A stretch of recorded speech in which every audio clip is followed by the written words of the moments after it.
Cristo a todos. Glorificado seja Deus pelas nossas vidas. Hoje eu vou partilhar com vocês uma palavra que está debaixo do tema Há uma ordem divina. A Bíblia diz em 1 Timóteo, no seu capítulo 5, versículo 14: Quero, pois, que as que são moças se casem, gerem filhos, governem a casa e não deem ocasião ao adversário de maldizer.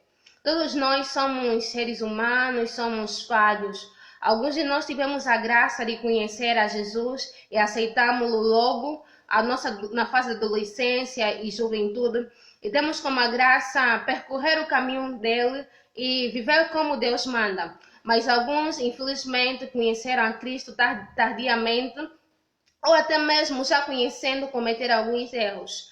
E esses erros que eu me refiro tem a ver com a gravidez na adolescência ou até mesmo a gravidez na juventude. Mas essa gravidez não acontece segundo a ordem divina, que diz que primeiro devemos casar e depois gerar filhos. E a problemática não termina por aí, porque algumas pessoas têm influenciado aos outros jovens que também podem prosseguir por esse caminho. Mas arrependimento genuíno está na mudança dos nossos comportamentos. E muitas das vezes nós também que erramos, para além de aprendermos com nossos pecados, devemos passar a palavra para as outras pessoas não cometerem esse mesmo pecado. Mas ultimamente, também antes eu já vi, mas hoje é que, graças a Deus, decidi falar. Algumas pessoas dizem, não importa se você primeiro case, ou se você primeiro gere filhos e depois case.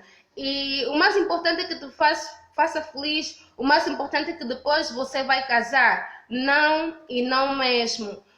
Porque isso não é o que o Senhor fala e nós não vivemos segundo o nosso querer. É bem verdade que, como eu disse, nós ao longo do caminho podemos errar, mas não podemos fazer isso ao nosso bel prazer. Deus sim é aquele que nos perdoa, mas quando nós erramos, devemos procurar mudar e ensinar aos outros como devemos fazer. Sim, jovens, eu sei muito bem, também sou jovem, que é muito difícil nós vivermos nos abstendo da fornicação, nos abstendo de muitas coisas más que podem influenciar a nós chegar até relacionamento sexual.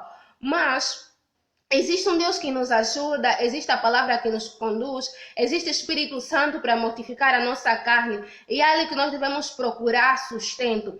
E eu quero não só falar aos jovens que nunca tiveram, graças a Deus, nunca caíram neste pecado, mas também falar para aqueles que infelizmente caíram neste pecado e têm mostrado aos outros que é certo, é o caminho certo. Não, porque assim também Deus não verá um arrependimento genuíno em nós. Sim, nós pecamos algum dia e não é necessário que nos crucificamos sempre, porque Deus é aquele que nos perdoa. Mas não vamos passar a mensagem nos outros que é o certo, é o caminho a ser prosseguido. Sim, nós pecamos e vamos ensinar aos outros o caminho a ser prosseguido. E Paulo diz a Timóteo: quero, pois, que as moças casem-se e gerem filhos, e não diz gerem filhos e casem-se. Então vamos ser conduzidos pela palavra divina.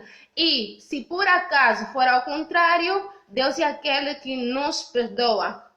Então é isso, vamos ser fortes, vamos estar sempre ligados na meditação, na oração, para que nós possamos realmente resistir às astúcias e ciladas do inimigo, porque a Bíblia nos ensina a ser depois sóbrios, porque o diabo é aquele que está ao nosso derredor, vendo a quem possa tragar. Que Deus rique poderosamente abençoe cada um de vocês e nos ajude assim, vivemos em santificação.